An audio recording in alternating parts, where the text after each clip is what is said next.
اللهم صل على علی بن موسی الرضا المرتضی الامام التقی النقی و حجتك على من فوق الارض و من تحت الثری الصدیق الشهید صلاة کثیرة تامة زاکیه متواصلة متواترة مترادفة كأفضل ما صليت على أحد من أوليائك.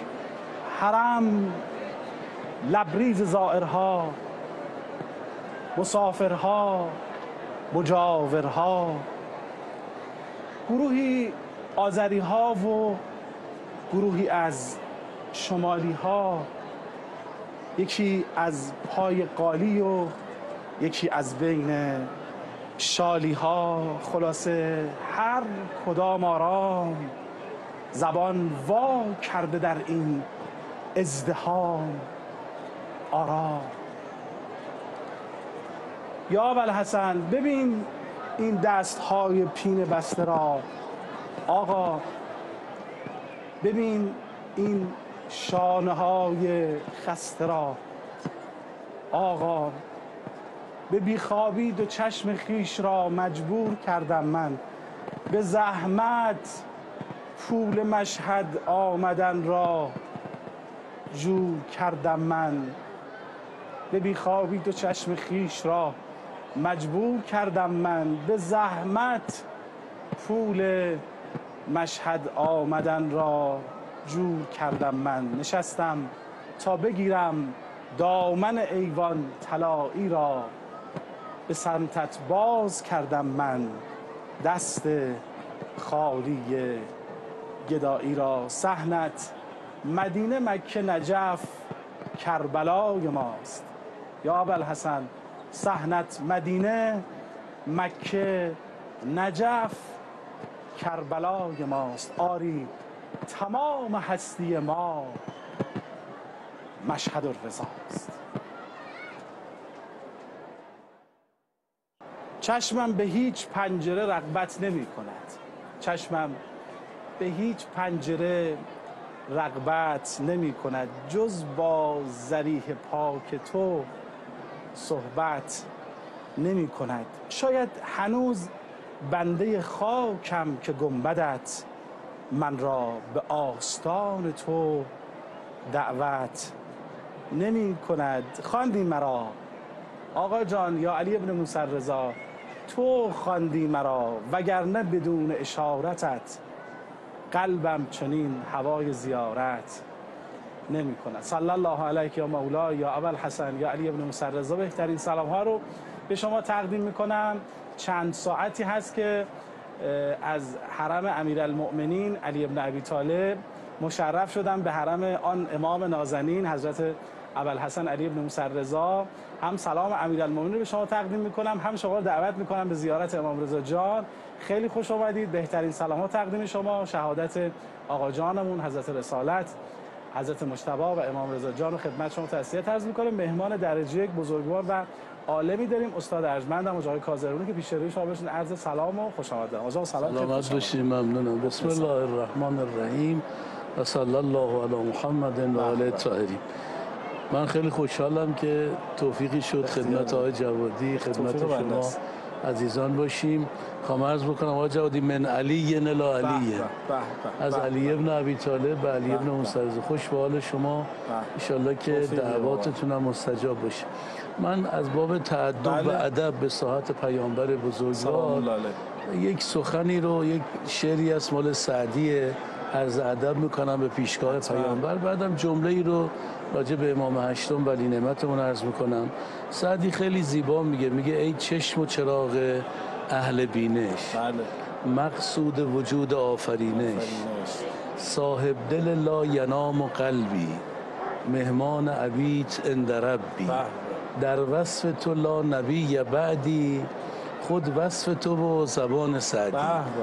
این توضیح مختصری عرض میکنم، گرچه بینندگان فریختر از اینن که بخوام مفصل صحبت بکنم، ولی داره توصیف میکنه پیامبر رو که او واقعا چشم و چراغ انسانهای اهل بینشه، اهل درکه، کسانی که حتی اگر ایمان به پیامبر نیاورده باشن، عظمت او، شخصیت او، بزرگی او، فضائل او، خصائل روحی او رو که ببینن واقعا شیفته او میشن، چشم و چراغ اهل دانش.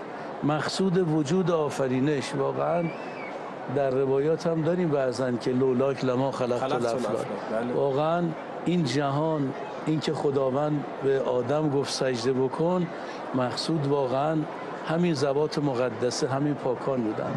و تو مصرع بعد و شعر بعدش خیلی زیبا بیان میکنه که صاحب دل لا ینام قلبی. این حدیث هم توی روایات ما هست، هم تو روایات اهل سنت، که پیامبر خدا میفرمود من چشمم میخوابه، تنام و عینای، یعنی چشمم به خواب میره اما ولا تنام و قلبی، قلبم به خواب نمیره، که مراد از اینه که من اهل غفلت نیستم، چون بزرگترین خطر بشر و بشریت غفلته، این که انسان فراموش بکنه، از یادش بره.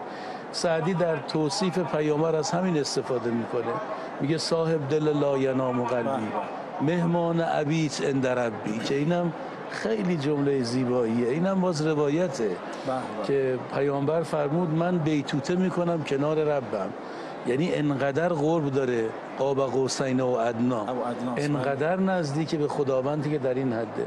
و بعد میگه در وصف تو همینو میشه گفت که لا نبی بعدی، فرمود خاتم انبیاست دیگه، بعد از او هیچ پیغمبری نیست، رحمت الله ما ارسلناک الا رحمت. یه عرض ادبی به پیشگاه پیامبر بود، یه عرض ادبی هم به پیشگاه امام هشتم عرض بکنیم که الان مهمان حضرت هستیم و دعاگوی همه شما عزیزان. ما یه عالمی داریم آقای جوادی عزیز به نام جوینی شافعی. ایشون مال قرن پنجمه، ما الان قرن 15میم، یعنی مال 1000 سال پیش.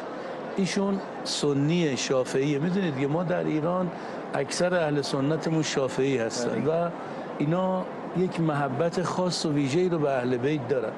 ایشون عالم پرکار، واقعا دانشمند. یک کتابی داره به نام فرائد السمتین. اگه بخوام ترجمه بکنم یعنی مرواریدهای یا دو مروارید یگانه، چون سمتین تصنیه سمت، سمت هم به معنی مرواریده، فرائدم یعنی اون یکتاب و فرید و تنها.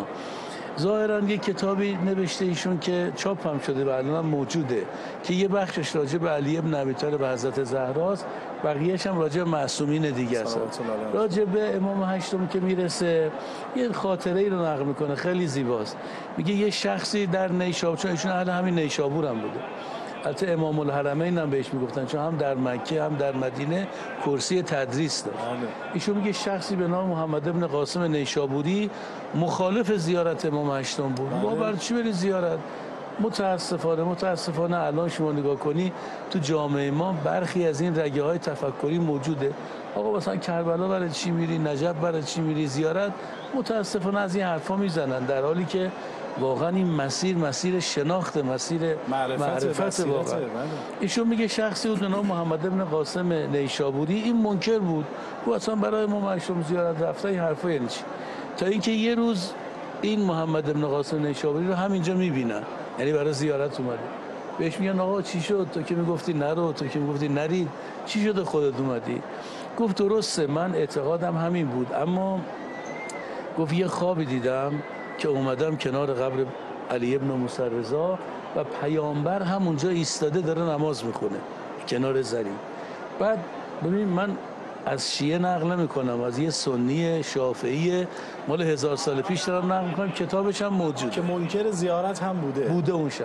بعد می‌دیدم یه هاتفی در حالی که پیامبر بود و منو کنار حضرت حضور داشتیم، یه هاتفی ندا داد، گفت من سره ان یرا قبرا برؤیته یفرج الله امن زاره کربه فلیت زلغرب ان الله اسکنه سلالة من رسول الله منتجبه.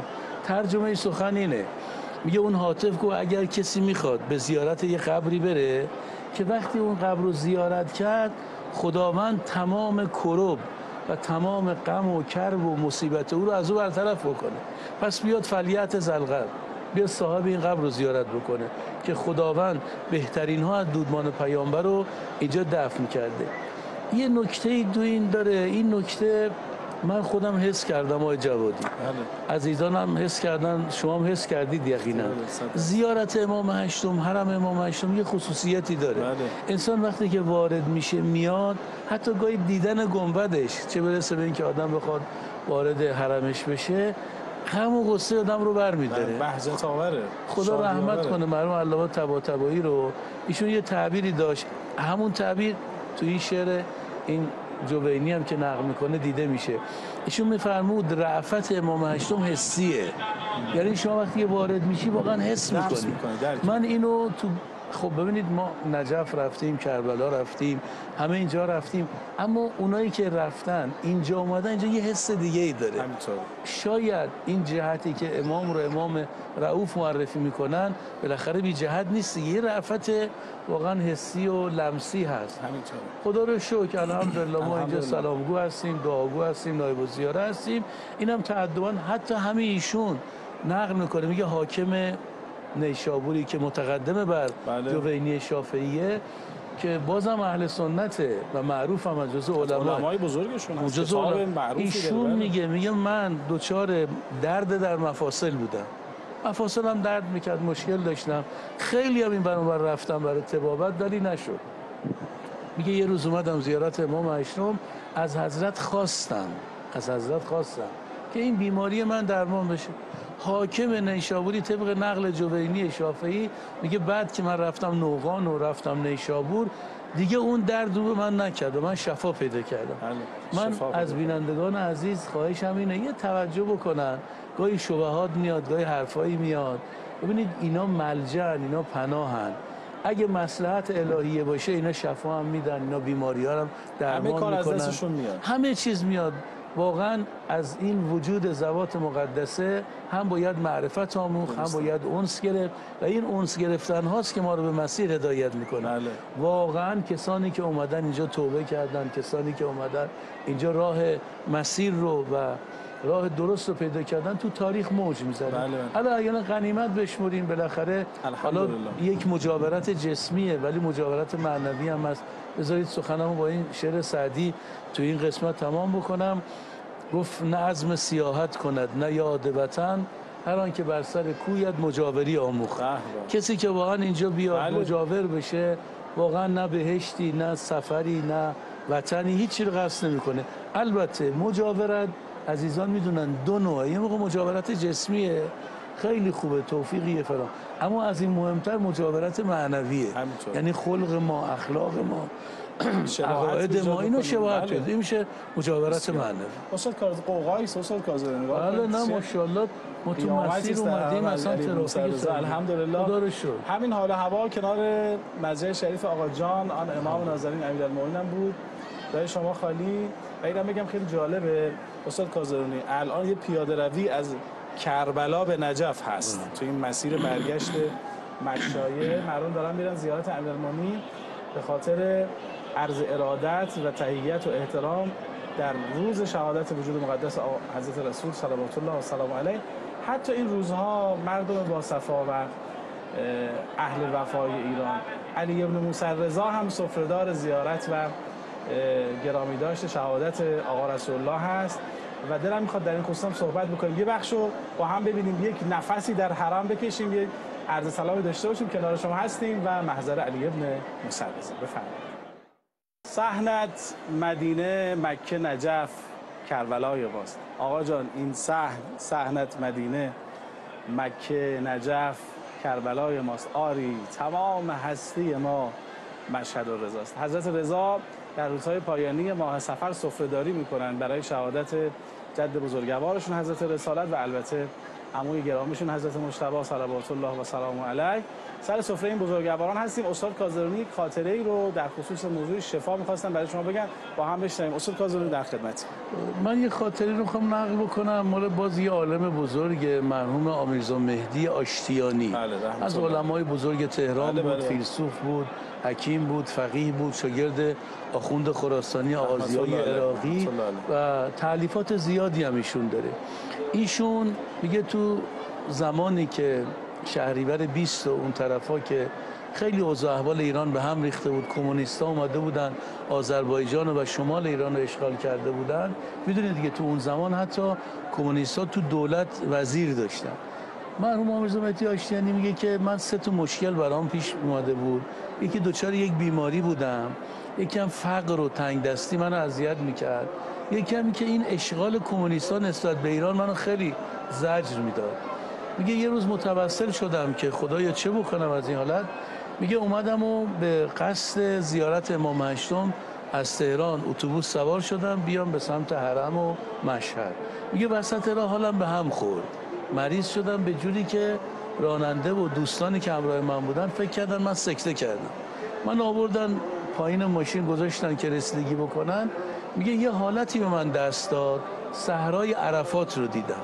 تو اون حالا صحرای عرفات رو دیدم 14 تا خیمه است. من از قول این عالم دارم نقل میکنم، مرحوم آیت الله آمیرزا مهدی آشتیانی. گفتم 14 تا خیمه هست، یه خیمه از همه بزرگتر خیمه رسول خدا. میگه رفتم خدمت حضرت، گفتم یا رسول الله من این 3 مشکل رو دارم، یکی بیماریمه، یکی فقرم، یکی همین که اوضاع احوال ایران به هم ریخته. اینجا مهد تشیع، مهد اهل بیت، خانه رسول خداست، خانه امام هشتم. حضرت فرمودن چون تو به قصد زیارت فرزندم علی موسی رضا اومدی، برو خیمه ایشون. میگه رفتم خیمه حضرت، تو اون حالت مکاشفه حضرت رو دیدم. حضرت فرمود بیماریت میمونه، مصلحتت نیست، این بیماری برای تو میمونه. فقرت، حالا یا برعکس، فرمود فقرت میمونه، بیماریت برطرف میشه. و بعدم فرمودن که قصه نخور، کشور ایران کشوری است که ما حافظش هستیم و اینا برطرف میشه، از بین میره. ایشون میگه من وقتی که حالم خوب شد و سر حال اومدم، اون بیماریم که از بین رفت، یعنی واسه یرقان که میگه من داشتم، زردی که داشتم من از بین رفت، ولی فقرم باقی موند و ایرانم برگشت. یعنی باز میخوام اینو عرض بکنم که ببینید یه عالم بزرگ، اونم عالم اهل سنت جوینی شافعی، اونم حاکم اسکانی. من یه جمله رو بگم، ببینید خیلی گاهی شبهه میکنن، میگن آقا شما که میگی اینا شفا میدن یعنی ما دکتر نریم، یعنی ما بیمارستان نه، ما هرگز اینو نمیگیم. من تشبیه میکنم به شفا بخشی خداوند. مگه ما قائل نیستیم که خداوند شافیه، شفا دهنده است؟ خب اگه میگیم خداوند شافی یعنی دکتر نریم، یعنی بیمارستان نریم، یعنی نه، اینا نی، نه، این کار رو باید انجام داد چون عالم اسبابه. اما نکته مهم اینه که مسبب الاسباب کیه؟ کی اون شفا رو تو اون دارو قرار میده؟ ما معتقدیم مسبب اسباب خداوند دیگه. اگه خداوند نخواد، دیدید دیگه یه بیماری ممکنه انسان رو بکشه، همون بیماری با یه قرص ممکنه درمان بشه. خب اینو عرض بکنم که شفا دست خداونده، ولی وسایل هم باید انجام بشه. هیچ مانعی نداره آدم معتقد به شفا بخشی امام هشتم باشه یا خداوند باشه، به دکترم بره، دارو، اما اینا هیچ منافات نداره. چون مهم اون تاثیرگذاری، که اون تاثیرگذاری اولا دست خداونده و بعد تفویض شده به اینها. لذا میبینید موج میزنه. شما کسانی که شفا پیدا کردن مشکلشون، اصلا من میخوام یه راه تجربی بگم، شما تجربه بکن. آدمی که دلش پر غم و غصه است، من آقای جوادی بارها شده، حالا به خاطر مسائلی که از آدم دچار غم و غصه میشه، واقعا همون شعر جوینیه که یفرج الله عمن زاره کربه. آدم که میاد اینجا اصلا حس میکنه، یعنی تجربه است، چیزی هم نیست که حالا بگیم آقا به عالم غیب شما معتقد. اصلا تجربه این، اگه کسی با معرفت، با شناخت بیاد، واقعا غم و غصه برطرف. خب وقتی که اینجوری میتونن اعمال بکنن، تو بیماری هم هست، تو معرفت هم هست، تو همه مسائل. لذا فرصت رو غنیمت بشمریم، این چند روزی که متعلق به این معصومین هست بتونیم از فضائلشون، مناقبشون، معارفشون، اخلاقشون، سیرشون، روششون انشالله استفاده وافی و کافی ببریم. از استاد کازرونی اجازه بگیرم اینم بگم، حالا که خیلی شاید مشرف بشن این روزها به مشهد، تو رو خدا سعی کنین این باری که مشرف میشین مشهد خیلی ویژه، با آداب خاص، با رعایت اون حال خوش، با کسب اون معرفت سعی بکنیم زیارت این بارمون یه زیارت ویژه‌تر باشه، خیلی خاص‌تر و با احترام‌تر و درجه یکتر برسیم محضر حضرت رضا و سعی بکنیم که خودمون رو در کنار این آقای بزرگوار رشد بدیم. یه دقیقه فرصت داریم استاد کاظمی، روزهای بعدم خدمتتون هستیم و محضرتون استفاده کنیم در مورد پیغمبرم شده فرصت رو صحبت بکنیم. یه دقیقه خدمت شما. من یه جمله از امیرالمومنین هست حدود 10 تا صفت راجع به پیامبر داره که من فهرستوار تو این زمان میگم چون زمان نیست. حضرت میفرماد هو خاتم النبیین، پیامبر خاتم انبیاست. اجود الناس کفن، خیلی تعبیر قشنگیه. دست پیغمبر همیشه باز بود به جود، به سخاوت. من همیشه میخوام استفاده بکنم.